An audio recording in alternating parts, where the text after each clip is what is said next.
Hey guys, welcome back to the channel. A lot of you watching this may not have actually seen my face. At least those of you who are probably new to the channel probably don't know who I am, what I do, and what I'm intending to do with this channel. My name is Faisal. I'm a full-time doctor, but in my spare time I like to create and share videos on travel, on my thoughts and ideas navigating like my 20s, and just kind of experimenting and exploring various like creative avenues and sharing it with you guys. Now there's one big reason why I haven't been sharing videos for the last like 6-7 months is that a lot happened.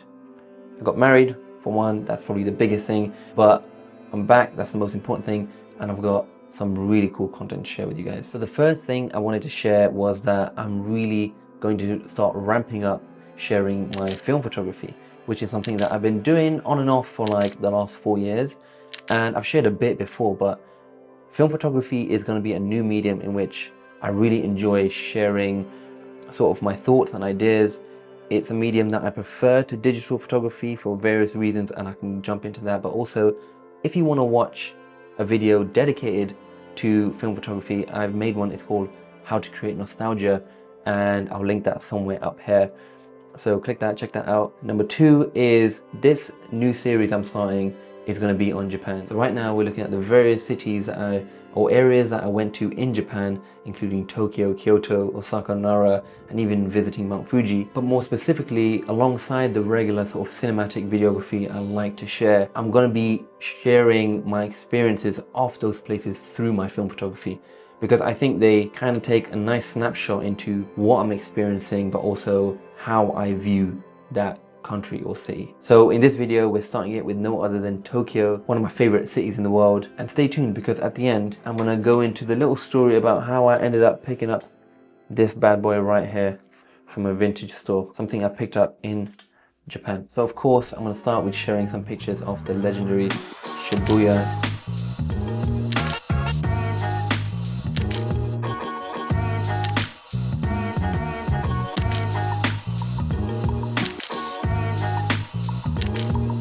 Now some people are going to say that they think Shibuya is overrated.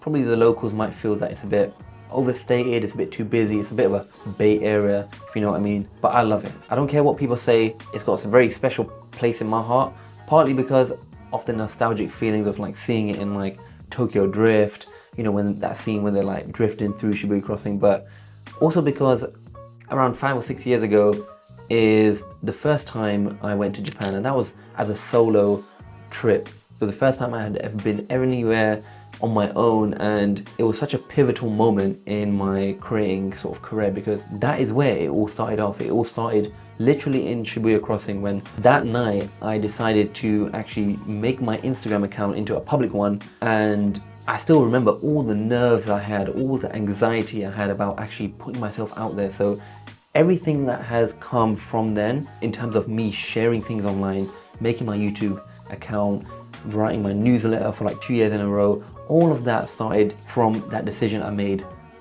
in Shibuya. And back then, remember, I was an absolute noob in this creative game. I never had my own digital camera or film camera, but that was actually with one of my friends. I borrowed it off him, and I think it was like an old Fuji X100 or something like that, and I had no idea how this camera worked. Literally, I just took it on a holiday and I didn't even take the time to learn the settings.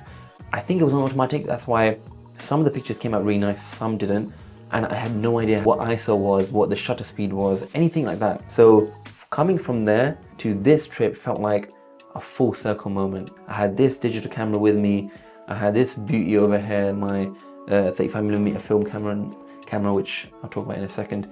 It only felt right to start this new series in Tokyo, in Japan, where everything started. Now, the film stock you're seeing in these pictures was purely Cinestill 800T, and the rest were something else called Silbersalz 500T, which I'll cover a bit later. But Cinestill 800T, if you don't know what it is, this is an iconic film. It's one of the first that I actually used when I started using my film camera. What's characteristic about this type of film is that, number one, it looks really cinematic in terms of the colors, the color science behind it. Especially at night, that's where it really starts to shine. You've got that kind of green tinge, you've got that reddish glow, which is a signature look of Cinestill 800T, which is called sort of halation around lights. Even if you've never taken film photos before, I guarantee if you've seen a picture like this, you probably are thinking, is that like a film photo? Because it's so iconic. So when I was going to Japan, what I was thinking was, it has to start with Cinestill 800T. Especially at night, when you go to Shibuya Crossing, these places are lit up, there's tungsten and neon lights everywhere. Japan is the one place where I was like, I have to use Cinestill 800T. I want to romanticize this sort of nightlife with this film stock. And as you can see, it just does that so beautifully. How I personally like to shoot film is sort of on a run and gun kind of basis. I'm not quite there yet where I'm using a tripod to take those slow shutter speed, photos. Don't get me wrong, like a lot of my favorite YouTubers do that and I love those photos. I'm just not quite there yet. The reason is because I like not slowing down on a trip to take a picture, especially because I'm usually traveling with other people who may not be creatives. I don't feel like I want to, stand for like 20 minutes trying to get the perfect shot of one specific moment. If I miss it, I miss it. Part of film photography for me is not necessarily just trying to capture the most beautiful picture. If I wanted to do that, I'll do that with a digital camera and I'll edit it a little bit. This helps me to capture a moment and be present whilst taking photos. The other thing is I like, taking pictures whilst on the move. I love cranking up that shutter speed so I can get things whilst they're in motion. I don't like the idea that with a film camera you're limited in the sense that you don't have those same really fast shutter speeds that you will do with a digital camera, but I'm trying to sort of bridge the gap and find techniques and methods where I don't feel like I'm missing out on those moments. Now this one place I'm sharing with you right now is called TeamLabs Planets. It's an art museum essentially in Tokyo and it was stunning, okay? Like every video I was watching on TikTok in preparation for my trip to Japan was showing this. It was really good for me, not only in terms of experiencing the actual museum, but trying to sort out the settings on the film camera to actually capture things accurately in such dark conditions. Because let me quickly share with you essentially the camera I'm using. So this is the Canon AE1 program. It's my first film camera. I now have 3, but before this Japan trip and sort of in the middle of it, I only had this one. So for the last 4 years, this has been my first and pretty much my last camera. Every single roll I've ever shot has been on this amazing camera. It's a workhorse. It produces beautiful pictures, as you're probably seeing. Now the film stocks I took were 2 types. Number 1 was Cinestill 800T, which is the one I just showed you. The second one is called Silbersalz 500T, which produces these amazing crisp images. And it's 500, so it's pretty good during the day, pretty nice at night, but it doesn't have that halation that Cinestill has. And I actually kind of prefer that in some ways, because sometimes the halation can become a bit of a distraction in the image. It's the first thing you look at. Whereas with Silbersalz 500T, you're getting that cinematic look without that characteristic halation, which sometimes distracts the viewer, distracts from the eye. And in both of these film stocks, I'm overexposing by 1 stop. The other thing I wanted to mention was that I only took like 4 or 5 rolls to this trip. Now, I don't understand how you guys are taking 20, 30 rolls on a holiday. I get it if this is your full-time job and maybe you develop at home, which I still don't. I still send it to a lab. I'm not quite at that point yet, but damn, film is expensive, man. Like, how are you taking 20 film cartridges casually?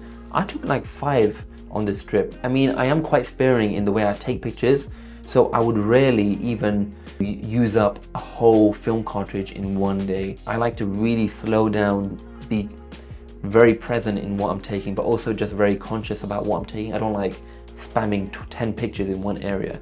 That's just not how I like to shoot. Now, at the tail end of my trip is when I did actually come back to Tokyo before I flew back home. So I do have a few shots on Silbersalz to share with you from Tokyo, but the rest of my trip in Japan, so Kyoto, Nara, Mount Fuji, those are all on Silbersalz. So hopefully in the next few videos you'll get to see a bit more of this film stock, but in the meanwhile just have a look at these pictures. Look at the quality, look at the colors. I know this might be a bit of a hot take, but I think I do prefer this to Cinestill 800T. Like, don't get me wrong, Cinestill 800T, amazing.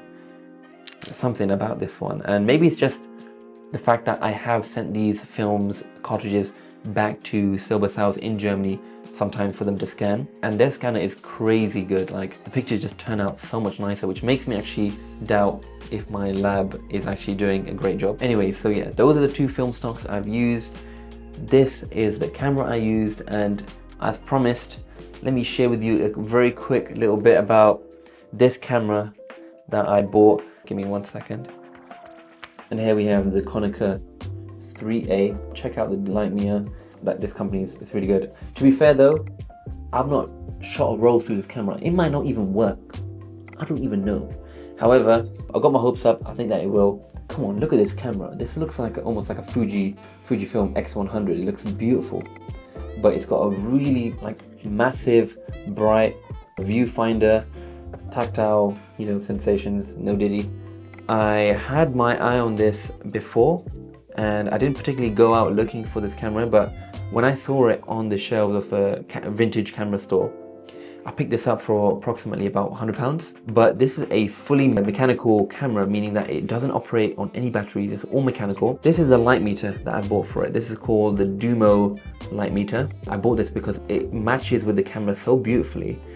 And if you don't have a light meter installed in as part of your camera, or a separate one, which I don't really like the look of having, you know, carrying a separate light meter, you have to have some way of calculating what settings to use on the camera. And as you can see, there's a lot of different settings here, but if I press this button at the back of this light meter, it will take a signal from here, see how much light there is. But depending on what settings I've put on the light meter, it will tell me if I'm underexposing or overexposing or perfectly exposing the environment I'm looking at. Okay, so get ready for a shot, press that button, it tells me nope, change your settings a bit.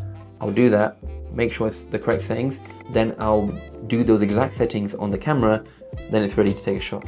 I know that's a lot, but it's a little bit more for a unique experience. And so I'm willing to do that for a beautiful camera like this.